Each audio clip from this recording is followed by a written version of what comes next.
ओम श्री साम शिवाय नमः। शिव महापुराण प्रथम खंड पूर्वार्ध।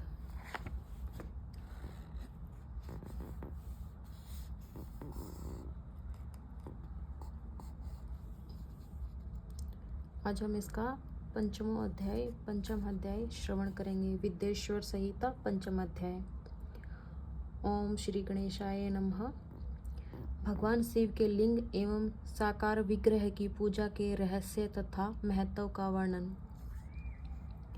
सूत जी बोले, हे शौनक, जो श्रवण, कीर्तन और मनन इन तीनों साधनों के अनुष्ठान में समर्थ न हो, वह भगवान शंकर के लिंग एवं मूर्ति की स्थापना कर नित्य उसकी पूजा करके संसार सागर से पार हो सकता है।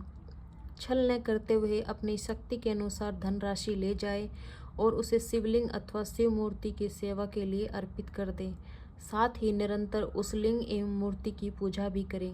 उसके लिए भक्ति भाव से मंडप, गोपुर, तीर्थ, मठ एवं क्षेत्र की स्थापना करे तथा उत्सव करे और वस्त्र, गंध, पुष्प, धूप, दीप तथा मालपुआ आदि व्यंजनों से युक्त भांति भांति के भक्ष्य भोजन अन्य नैवेद्य रूप में समर्पित करे। छत्र, ध्वजा, व्यंजन, चामर तथा अन्य अंगों सहित राजोपचार की भांति सब वस्तुएं भगवान शिव के लिंग एवं मूर्ति पर चढ़ाएं। प्रदक्षिणा, नमस्कार तथा यथाशक्ति जप करें। आवाहन से लेकर विसर्जन तक सारा कार्य प्रतिदिन भक्ति भाव से संपन्न करे। इस प्रकार शिवलिंग अथवा शिव मूर्ति में भगवान शंकर की पूजा करने वाला पुरुष श्रवण आदि साधनों का अनुष्ठान न करे तो भी भगवान शिव की प्रसन्नता से सिद्धि प्राप्त कर लेता है। पहले के बहुत से महात्मा पुरुष लिंग तथा शिव मूर्ति की पूजा करने मात्र से भवबंधन से मुक्त हो चुके हैं। ऋषिगण बोले, मूर्ति में ही सर्वत्र देवताओं की पूजा होती है, परंतु भगवान शिव की पूजा सब जगह मूर्ति में और लिंग में भी क्यों की जाती है? सूत जी बोले, हे मुनीश्वरों, आप लोगों का यह प्रश्न तो बड़ा ही पवित्र और अत्यंत अद्भुत है।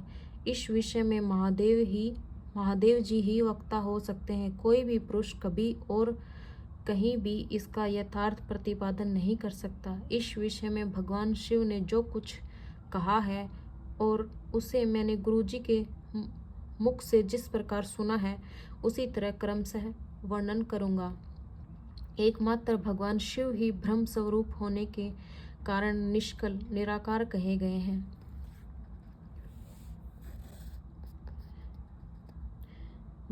रूपवान होने के कारण उन्हें शकल भी कहा गया है, इसलिए वे सकल और निष्कल दोनों हैं।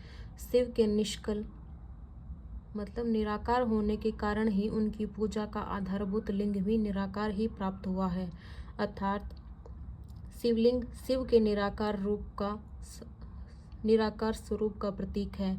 इसी तरह शिव के शकल या साकार होने के कारण उनकी पूजा का आधारभूत विग्रह साकार प्राप्त होता है, अर्थात शिव का साकार विग्रह उनके साकार स्वरूप का प्रतीक होता है। शकल और अकल समस्त अंग आकार सहित साक्षार और अंग आकार से सर्वथा रहित निराकार रूप होने से ही वे ब्रह्म शब्द कहे जाने वाले परमात्मा हैं। यही कारण है कि सब लोग लिंग निराकार और मूर्ति साकार दोनों में ही सदा भगवान शिव की पूजा करते हैं।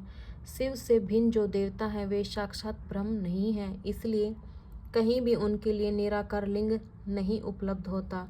अतः सुरेश्वर, इंद्र, ब्रह्मा आदि देवगण भी निष्कल लिंग में ही पूजित नहीं होते हैं। सभी देवगण ब्रह्म न होने से अपितु सगुण जीव होने के कारण केवल मूर्ति में ही पूजे जाते हैं। शंकर के अतिरिक्त अन्य देवों का जीवत्व और सदाशिव का ब्रह्मत्व वेदों के सारभूत उपनिषदों से सिद्ध होता है। वहाँ प्रणव ओमकार के तत्व रूप से भगवान शिव का ही प्रतिपादन किया गया है। इसी प्रकार पूर्व में मंदराचल पर्वत पर ज्ञानवान ब्रह्मपुत्र संत कुमार मुनि ने नंदीकेश्वर से प्रश्न किया था। संत कुमार बोले, हे भगवान, शिव के अतिरिक्त उनके वश में रहने वाले जो अन्य देवता हैं, उन सब की पूजा के लिए सर्वत्र प्रायः वेर मतलब मूर्ति मात्र ही अधिक संख्या में देखा और सुना जाता है। केवल भगवान शिव की ही पूजा में लिंग और वेर दोनों का उपयोग देखने में आता है। अतः हे कल्याणमय नंदीकेश्वर, इस विषय में जो तत्व की बात हो उसे मुझे इस प्रकार बताइए जिससे अच्छी तरह समझ में आ जाए। नंदीकेश्वर बोले, हे निष्पाप ब्रह्मकुमार, हम जैसे लोगों के द्वारा आपके इस प्रश्न का कोई उत्तर नहीं दिया जा सकता, क्योंकि यह गोपनीय विषय है और लिंग साक्षात ब्रह्म का प्रतीक है। इस विषय में भगवान शिव ने जो कुछ बताया है उसे मैं आप शिव भगत के समक्ष कहता हूँ। भगवान शिव ब्रह्म स्वरूप और निष्कल हैं, इसलिए उन्हीं की पूजा में निष्कल लिंग का उपयोग होता है। संपूर्ण वेदों का यही मत है, वे ही सकल हैं। इस प्रकार वे निराकार तथा साकार दोनों हैं। भगवान शंकर निष्कल निराकार होते हुए भी कलाओं से युक्त हैं, इसलिए उनकी साकार रूप में प्रतिमा पूजा भी लोक सम्मत है।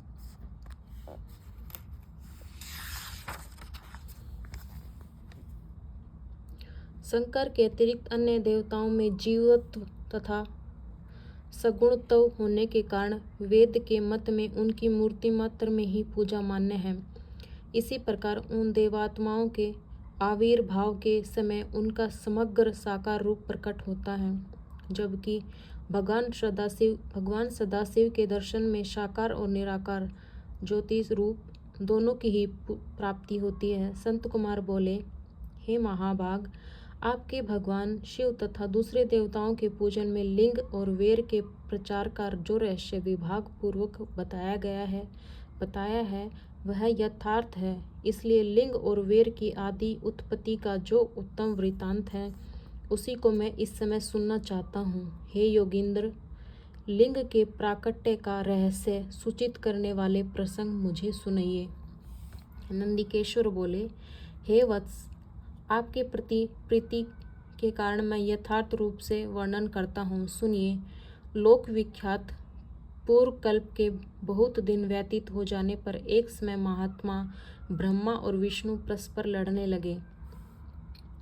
उन दोनों के अभिमान को मिटाने के लिए त्रिगुणातीत परमेश्वर ने उनके मध्य में निष्कल स्तंभ के रूप में अपना स्वरूप प्रकट किया। मतलब इसका प्राय यही है कि उन दोनों के ब्रह्मा जी और विष्णु जी के अभिमान को मिटाने के लिए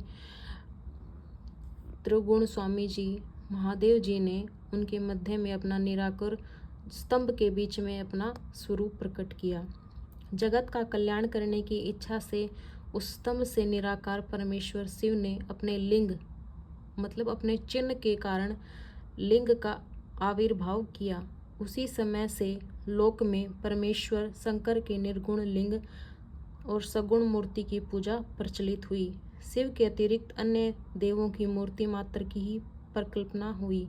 वे देव प्रतिमाएं पूजित हो नियत शुभ कल्याण को देने वाली हुई और शिव का लिंग तथा उनकी प्रतिमा दोनों ही भोग और मोक्ष को देने वाली हुई। इस प्रकार शिव महापुराण के अंतर्गत प्रथम विद्येश्वर संहिता में शिवलिंग की महिमा का वर्णन नामक 5वां अध्याय पूर्ण हुआ। ओम नमः शिवाय। हर हर महादेव। भगवान शिव की कृपा आप सभी भक्तगणों पे बनी रहे। श्री शिवाय नमस्तु।